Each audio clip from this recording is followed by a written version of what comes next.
Welcome back, everyone. I'm Yossi Goslin, NBA salary cap expert, and I'm going to talk about the Dejounte Murray trade. I haven't been able to get into that one, so I want to talk about the deal, how it impacts both teams, and also just touch on their overall offseason, see what they've been doing.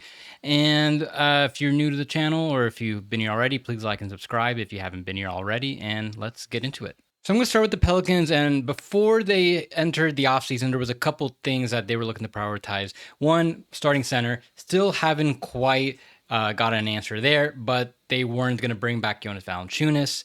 The other was a new point guard. They've been linked to several guards that they were going to go after. They eventually got Dejounte Murray, but they wanted a new starting guard, so they answered. They took care of that. And the other thing were the Brandon Ingram trade rumors. So he is going to be expiring, and he's up for a big extension. And he was in trade rumors mainly because it seems like maybe the Pelicans feel that the fit long term isn't quite there, and maybe don't want to pay him the max level type of contract he's probably going to command. And there was an expectation that they would trade him and maybe get their new starting center that way. So that hasn't quite happened. And before they went into free agency, they did a couple things. They drafted Yves Missy with the 21st overall pick. They picked up team options of Jeremiah Robinson Earl and Jose Alvarado. And kind of like last offseason, pretty high payroll already, just $13 million below the $170.8 million luxury tax line. They've never been over the tax ever in the history of the franchise, and they're not going to want to exceed it this season. So with that being the de facto hard cap, not a lot of space to improve the roster. They could have just signed a starting center with the mid-level exception, and that could have been it for the offseason, and that wouldn't have left any room for anyone else. The only other major significant free agent was Najee Marshall, and there was an expectation that he was going to leave anyway because they weren't going to be able to spend with their high payroll. And also at the same time, they have a lot of younger guys that they probably want to give more minutes to. So a trade really just trades was the main way the Pelicans are going to make any changes to this roster. But then the Pelicans went ahead and made their big move by trading for Dejounte Murray. And they didn't give up any core players. They still have Brandon Ingram and CJ McCollum on the roster.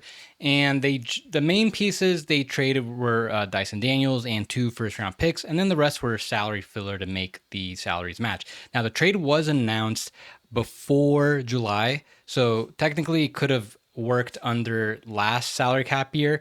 And they ended up holding off. And there was I was kind of expecting the trade to expand, maybe to include one of Brandon Ingram or CJ McCollum, or maybe to feature Jonas Valanciunas going to Washington as well, just to expand it, and maybe they could get their answer at center, but it didn't expand that way. So they ended up signing and trading Valanciunas separately to the Wizards, and they got a $9.9 million trade exception. And the other thing they did, though, was they expanded it just by signing and trading Cody Zeller as well. And the main reason they did that was because by including him at roughly $3.5 million, the Pelicans were able to give just enough salary where in the salary matching component, they're able to give Dejounte Murray his entire trade bonus. So he's got this $12 million trade bonus, and now he's got the whole amount. So instead of having that $25 million-ish salary, it's now up to $29 million, and his next 2 years also get bumped up. So it's a $12 million divided by 3 years. The only consequential thing was that even though the trade could have happened last salary cap year, if they did that, then part of it would have been distributed to last year. So basically, instead of the 12 over 4 years, it's 12 over 3 years right now. So it costs the Pelicans an extra $1 million a year, but no big deal. Either way, though, they now have these 4 players making roughly $30 million each at least. And you can see the roster is still pretty imbalanced. They did address center, sort of. They signed Daniel Theis to the minimum, but I think the expectation is that he would be their primary backup center. And they, like I mentioned earlier, they drafted Yves Missy, and they signed a former second-round pick, Karlo Matkovic. I'm not sure where either of those guys are if they're gonna be plan to be in the rotation this year. We'll see, but I think they still are trying to make another move, so they're not quite done yet. But they could technically go into the roster, into the season with this roster. I think as far as the Ingram stuff goes, I think there probably still is an expectation that they'll move him eventually, but the offers probably aren't quite there, mainly because there isn't that appetite to give him a huge max deal. He's eligible to sign up to 4 years, $208 million. And with there was Sixers, they were in the mix for Ingram had they not gotten Paul George. The Kings were in the mix, but then they got DeMar DeRozan. So their suitors are his suitors are shrinking right now, and I think it's a very good possibility that he ends up going into the season on the Pelicans roster. But they are still talking extension, and they can give him up to 3 years, I believe 136 million. I think that would be the most that they can extend him to, and he keeps his trade eligibility, so they could still trade him immediately. So, and that's a much more manageable deal, him making, I'm guessing, what is that, 42-ish million a year versus 50 million a year on that other extension. That would raise his value a lot. And right now, yeah, maybe there is no good market for him, but maybe around the trade deadline, the market changes and there will be a team willing to get him, especially once more free agents become tradable. Now, the other weird thing about this roster is I'm not sure what the starting lineup is right now, but if this roster is what it is going into the season, I think CJ McCollum might be coming off the bench. Because I do not see them. They're not going to demote Zion or Ingram. Obviously, I think they want to play a natural center, so probably Theis starts for now. And then they're not going to. I don't think they're benching Herb Jones, and they just got Dejounte Murray. So I don't. I think it's just like a very weird imbalance that they have right now, and if there's a trade I would expect to get done before the season, more than an Ingram trade, I think it would make a lot more sense for them to move McCollum, if possible, to get a new center and maybe save some money so they take care of their tax issue as well. But as far as the trade, I like it a lot for the Pelicans. It's better than going after a more expensive option that was potentially available, like a Trae Young. But Dejounte Murray's on a great contract. He's going to be making like roughly $30 million a year. And that is a very good cost control, team friendly deal. And that's going to help the Pelicans a lot, especially as they already have these payroll issues. And soon they're going to have to pay Trey Murphy, even though they'll probably get off of one of Brandon Ingram or CJ McCollum in the process. And I just think he's a great fit with the team as well. And yeah, I just think it's an amazing contract, and I think it's going to help the Pelicans with their team building going forward. And now I want to look at the Atlanta Hawks side of things, and they're a team I've been meaning to talk about for a little while, but once they got the first overall pick, it was just so unclear what direction they're going to go. A lot of people thought that by getting the first pick that it might give them more incentive to blow things up and potentially trade both Trae Young and Dejounte Murray, but they actually can't really do that because they owe picks to the Spurs. So I'll get into that a little later. But two big storylines heading into the offseason, aside from their draft pick. One was that they were definitely going to split up Trae Young and Dejounte Murray. It was not working out. And the easier move is to trade Dejounte Murray because he's much cheaper, has a better contract. And at least with Trae Young, I also feel like deep down the Hawks still want to try things out with him. They hired Quinn Snyder a year and a half ago, and now that they've concluded that Dejounte Murray, as good as he is not a good fit with Trae Young, now they get some better fitting pieces around him. I think they're going to give it another go. How far can they realistically go? I don't know. But the other thing was they have an extremely high payroll. They've got a lot of guys making a lot of money. Trae Young making the max, about 4 guys making between $17-25 million. And they've got the number 1 overall pick now instead of the 10th. So that's a lot more money adding to their payroll as well. So they were heading into the offseason over the luxury tax and over that $178 million first apron. So they needed to save money immediately. And it's kind of a repeat of last offseason where they went into the summer with a pretty high payroll as well, and they just had to dump John Collins to the Jazz, they didn't really get anything meaningful back for him.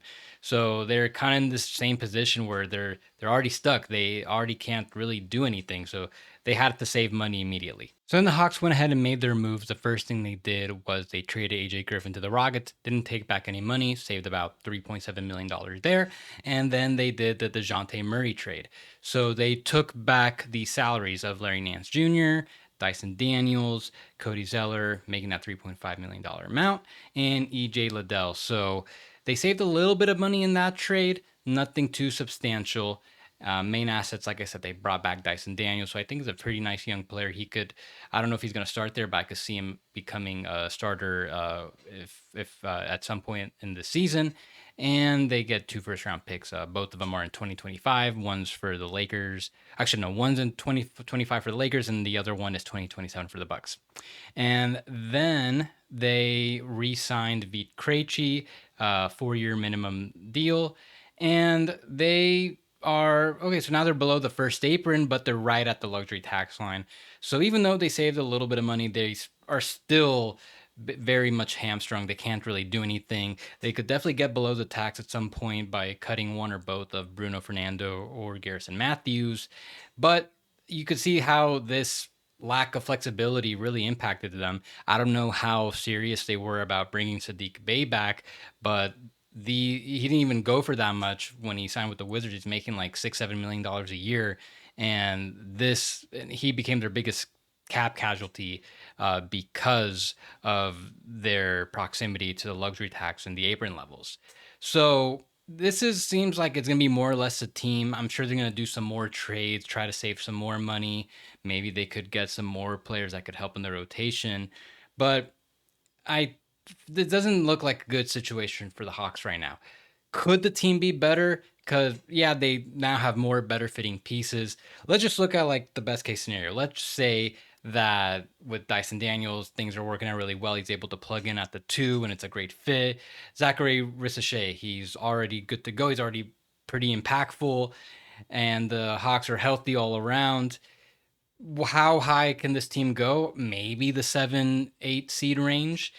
But if that's the high end scenario, I'm just not sure how great their outlook is when it's just not a great position to be in when they owe their their upcoming first round pick in 2025 to the Spurs, as well as one in 2027 and a swap in 2026. So it just seems like they're fighting to just not give valuable picks to the Spurs. And it seems like at least one of them, based on how things are going, might happen. One of a very good pick could be conveying to the Spurs, and getting better right now. It's just hard to, aside from the lack of trade flexibility, the ability to increase payroll. It just seems like trading assets is pretty risky right now, given how delicate the situation is. And with all this in mind, it just feels like Trae Young's time in Atlanta is running out. It was pretty obvious when his name was mentioned in trade rumors throughout free agency and the lead up to it. And if they're going to trade him, they got to find the way where they could potentially get their picks back and comfortably bottom out. Kind of like what the Nets just did with Mikal Bridges. They traded him to the Knicks, but they also made a side deal with the Rockets to get some of their draft picks back that they owed the Rockets from the James Harden trade. Could there be a deal like that with the Spurs that may or may not involve Trae Young? I don't know. It's now they have a couple extra picks. Maybe they could try to entice the Spurs, some type of deal to do some swaps. I don't know, but it's just a very tough situation for the Hawks right now, and I don't know how they're going to get out of this.